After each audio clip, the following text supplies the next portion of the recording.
యో guys welcome to Bombay talkies. అది ఏంటంటారు, ఏదో అంటారు దాన్ని కరెక్ట్ గా. Welcome to Bombay talkies.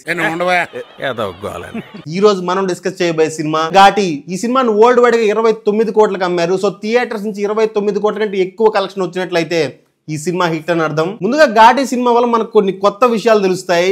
గంజాయి ఎన్ని రకాలు, వాటిలో క్వాలిటీ టైప్స్ కూడా ఉంటాయని, అంతేకాకుండా ఈ గంజాయి ట్రాన్స్పోర్ట్ నమ్ముకుని ఎన్నో కుటుంబాలు జీవిస్తున్నాయని. ఇక మెయిన్ మ్యాటర్ లోకి వెళ్తే ఆంధ్ర ఒడిశా బోర్డర్ లో కొన్ని ఘాట్స్ ఉంటాయి. ఈ ఘాట్స్ దగ్గర గంజాయి పండిస్తుంటారు. సో ఈ గంజాయిని ట్రాన్స్పోర్ట్ చేయడానికి ఆ ఘాట్స్ దగ్గర జీవిస్తున్న కుటుంబాలను వాడుకుంటారు. సో వీళ్ళనే ఘాటీస్ అంటారు. ఈ ఘాటీస్ ఆ గంజాయి బస్తాలను కొండల మీద తమ భుజాల మీద మోసుకుంటూ వచ్చి ట్రాన్స్పోర్ట్ కి హెల్ప్ చేస్తుంటారు. ఎన్నో ఏళ్లుగా ఈ పని చేసి వాళ్ళ జీవితాన్ని సాగిస్తూ ఉంటారు. ఇక ఇలాంటి స్మగ్లింగ్ స్టోరీస్ లో ఎప్పుడు ఉండేదే ఆధిపత్య పోరు. సో ఎవరి హ్యాండ్ ఓవర్ లో బిజినెస్ ఉండాలి, ఇలాంటి వాటి మీద వార్ జరుగుతూ ఉంటుంది. ఇక ఈ సినిమా ఎలా ఉంది అంటే, ఈ సినిమా ఫస్ట్ హాఫ్ నీకు అర్థమయ్యేలా నేను చెప్తాను.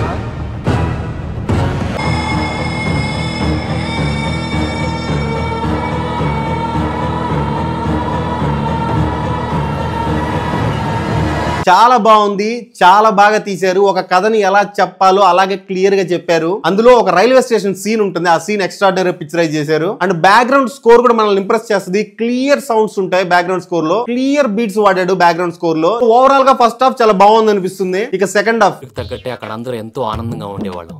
అలాంటి పరిస్థితుల్లో ఒక రోజు